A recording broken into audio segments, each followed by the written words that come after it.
It is still winter here on the farm, and I'm excited to talk about asparagus. So, the asparagus seeds you might have seen when I was doing my rhubarb seed experiment. They were one of the packets of seeds I got. And the reason I'm planting asparagus also is a business concept known as a moat. So think of a castle used to have a moat. It made it harder to attack. And while I see lots and lots of market gardeners popping up and doing super fast returns to get cash, like growing lettuce and harvesting it out in just 30, 40 days, I am doing long term perennials. And in my mind, that is part of the moat. And what I mean by moat is it's going to be harder to come after my farm. If my farm is making a great profit on rhubarb and asparagus and fruit and nuts, another farmer is going to have to wait years to come up with the same production. So that is one of the reasons why I'm doing it. The other is I was heavily influenced by Mark Shepard's book, Restoration Agriculture. And in that book, he talks about perennial plants. They build soil, they don't deplete soil, and they're much nicer for the farmer. You plant them pretty much once and then you harvest them. So a lot of the labor for growing perennial plants is decreased compared to annual plants. The downside is you have to wait longer and they tend to be more expensive. So that more expensive part is what I'm focusing on with growing plants from seed.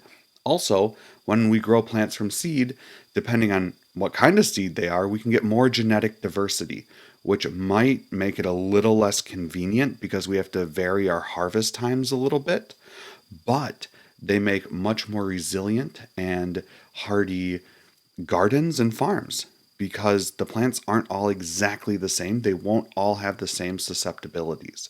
And over time, I plan on selecting the best survivors and the best producers and work on selecting plants that are very locally adapted. And again, that's another form of moat. So not only does each phase of this make it easier for me to farm and garden, each phase of this also makes me a more robust farm and garden, and it makes me way less fragile and susceptible to catastrophic failures. So here's the asparagus. I am absolutely happy and stunned that these are growing so well. I'm going to go plant about 100 more. Okay, here's what's in there. I have Miracle-Gro, Nature Cure Organic, and Thermarock Perlite. Both I got at a big box store and were pretty cheap.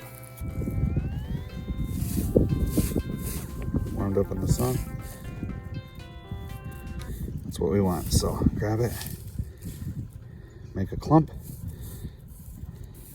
It's about half dirt, half Thermarock. Now, if I was growing these for sale, I would just grow them all in individual pots. But I'm not doing that this year. I'm growing for the farm. So I'm going to start them all in here and transplant them out when they're big enough. So here's some asparagus seeds. Just gonna broadcast seed them. Is it perfect? Nah. Is it probably good enough? Yeah. So put a little soil over the top, give them a little water, put them in the house, and then when they start coming up, put them in the sun.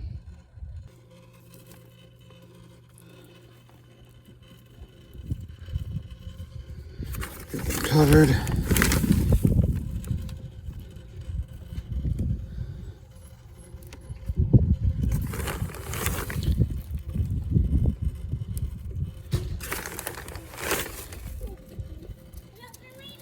Good job, bud. Yeah. What? While I'm doing that, if you like the video, feel free to like and subscribe. If you have any questions, please leave a comment below. I read them. And these title cards will lead you to more videos you will like. Check out my propagation and nursery playlist. I will show you how to grow a lot more different kinds of perennials from seeds. The most popular video right now is how to set up your own indoor nursery. I'll link to that below.